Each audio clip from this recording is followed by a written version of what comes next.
She done already done had herses.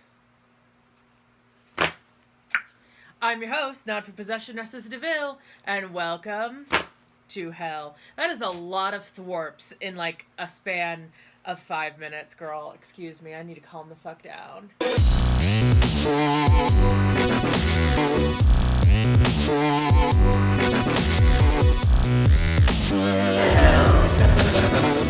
So, I was going to have my mother do my intro for me and pretend to be me as like a gag, because the theme is like, the runway theme was, you know, yourself in 50 years, but this bitch couldn't be bothered, so I gotta do it myself. Except, I'm still gonna look like this when I'm older because we look literally the same, so, yeah. Even though I'll be 70 in 50 years, which we're not fucking talking about. 76, actually, I can't math. Not the point. Let's get into this. So, first things first, we have to talk about the very adorable little guest moment on Ru's mail, because now it's not called she-mail anymore because that was considered offensive. I'm not going to get into that drama, but now it's not really called She Done Already Done Had Hers. That's not what it's like. It's her version of Tyra mail. So if you look, it should be called Ru mail. Like, you got a Ru mail. Like, that'd be cute. I could get into that. But this time it was Stephen Colbert doing the message from Ru about the episode. I just found that so funny. I absolutely adore him. I thought it was really cute. I kind of wish he had been a guest judge because of how much he had to do with this episode, like doing the mail and then doing the narration for the main challenge. I kind of was disappointed that he wasn't also a guest judge, but, you know, what are you gonna do? So the mini challenge for this week was called Pants Down, Bottoms Up, and it was a lot like other mini challenges where basically the queens had to memorize very hot men's underwear colors and match two pairs. And I have to say, I don't even know what that was like in person, but I can tell you, just watching it, I was really fucking distracted. So I was like, oh bitch, I don't know how you win this, because I'm just like, I could see where this would be a problem for the queens. So when you watch it, it's kind of like most of them get like one match. I think the only one who ever got more than one match that was actually shown was Aquaria. So naturally she was the winner of that mini challenge. I'm not sure if she got more than 2 matches. Those were the only 2 that were actually shown. I'm not quite sure how they edit mini challenges or what the purpose is of how they edit them, to be quite honest with you.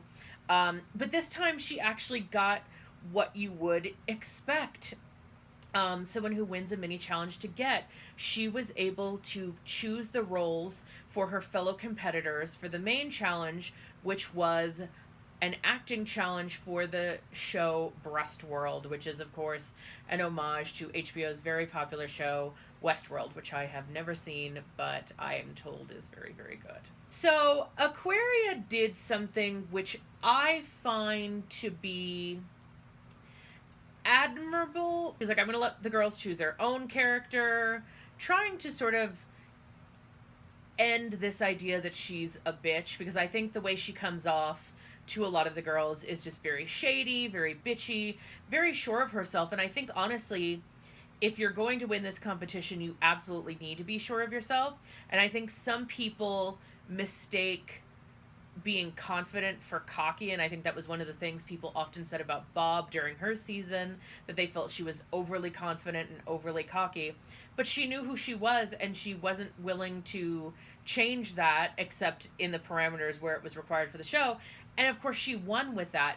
So she chose herself absolutely last for picking the parts, and of course, you know, that can bite you in the ass, because the last thing you want to do is not pick yourself first and then pick a role that you're like, I don't know what I'm supposed to do with this. This doesn't have a lot of lines. And so it turned out that Ru really wasn't impressed with Aquaria's lack of strategic thinking when it came to this challenge. And I think she really what I loved about this episode more than perhaps any other in the show's history, Rue really let these girls have it with how she was thinking. I feel like sometimes she's not guarded with her advice, but I feel like in past seasons, Rue has been very careful with her advice, and she tries to make everything sound a little more positive than I think is strictly necessary for some of these queens. And so I really appreciated that this season, in this episode in particular, Rue was really giving the girls solid advice, but also being 100 with them and being like, listen, this is not gonna fly, girl. You cannot pick yourself last and also like not have a strategy for this. Like, she was not having it, and I really, really respect that. And so it was really nice to see from Rue in this challenge. So when it came time to shooting the challenge, Ross Matthews and Michelle Visage were the directors, which, ooh, bitch, that is a duo that you do not want to get caught in the middle of. And so all of the queens, I was just like, ooh, this is really rough. Like, Cameron came off really rough. Eureka had some struggles. Miss Cracker definitely had some struggles. And I was like, girl, I'm fucking worried because I love Miss Cracker, but she's really kind of falling behind this season. And it's disappointing because she's so amazing and I absolutely love her. But she's kind of like Katya in the way that it's like everyone else adores her and knows she's doing good, but she's not quite there yet. And I'm not saying Miss Cracker for All Stars 4, but I am saying if she continues the track record Katya set, then that might be the best option, to be honest. So this week's runway was called the Silver Foxy runway, which is basically the queens in 50 years. And of course I forgot that, so I didn't even like make myself up to look old. I do have a gray wig. Couldn't fucking find that. So here we are, not old me. Although, oddly, I feel like when I was looking at myself in the mirror, I was like, you look a little, like, painted old, girl. So, like, not 50 years old, but, like, old enough.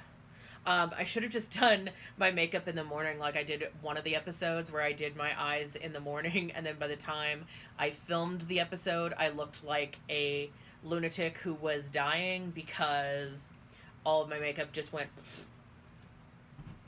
What in gay hell?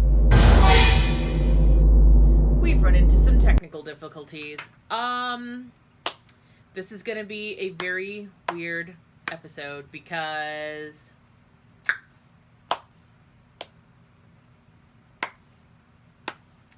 I have run into some technical difficulties. So I have no pictures. Well, the show must go on.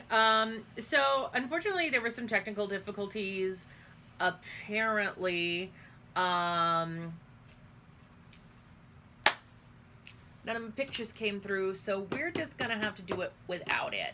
So this is gonna be short because I didn't write notes on anyone, because usually I just talk about their looks from the screenshot, which you don't have. So I'm fucked. Anyway, let's get into first and foremost. I do have some notes. I felt like Eureka's look was very much the mother from The Nanny, which if you don't know that show, I'm very, very disappointed in you, and Google that shit and YouTube that shit, because I guarantee you it's got to be there somewhere. That was an amazing show from my youth, and I feel like she looks like the mother. Meanwhile, Cameron's look was very Grandma Yetta, who is also on The Nanny, which I find very hilarious. I was like, ooh, they're giving you nanny looks. I definitely felt like Aquaria's look was actually still really good. The judges were not feeling the fact that it didn't feel old enough. They really felt like it was like, it's cute, but it's not that old. I am very loath to admit this, but I will tell y'all as a little secret, and don't you dare spread it around because I will deny it. But I'm starting to like Aquaria a little bit as time goes on. I mean, she's really killing it on this season. Like, it's hard to say she's not. So as much as I don't want to like her, I feel like it's hard not to because she's objectively doing well. You know what I mean? They really loved Miss Cracker's look. They really thought that her performance was okay. It was very self-produced, you know. And I'm starting to get the feeling, and I hate to say this, but I can't help but wonder, should Cracker be in the bottom to sort of light that fire under her that sometimes these queens need? Because she's so brilliant, and I'm wondering, would that be the thing to light a fire under her? Comment down below. Next up, we had Miss Cameron Michaels, who they loved her look. As again, I said, she was giving you that Grandma Yetta look. It's very, like, very old, very rickety. It was a cute look. But her performance, they felt, was very one note. And I have to agree, her performance was just kind of like, mm. And so it was just kind of like, I mean, I'm not entirely surprised. I think she's kind of surpassed all expectation by being the quiet queen who has survived as long as she has. But I'm not altogether, you know, I was kind of like, oh, is this going to be her demise? Because acting and putting herself out there like that is not something she seems to do very well, so I was not sure what to expect. Next up, we have Miss Monet Exchange, and they absolutely loved her in this challenge. They loved her ad-libbing. They felt she was very, very funny. She had great delivery. Her look really received mixed opinions. It was pretty much agreed upon that her look was funny, but it was hard to say whether or not they felt it quite was as glamorous as they were looking for. And I think one of the things Ru pointed out was it's a good stage look. Stage look as in when you're performing at your hometown. It's not necessarily a look that translates well to Drag Race itself, where it's kind of expected you to be more polished than this look ended up, which I can't help but agree with to some extent. From what I remember, it was very funny and it was an interesting look, but it doesn't necessarily read as, I don't want to say professional, but you know what I mean. Next up, we had Aquaria, and again, they loved her runway. They didn't feel like she looked old enough. Ru loved it because she felt like that's what she should look like in 50 years.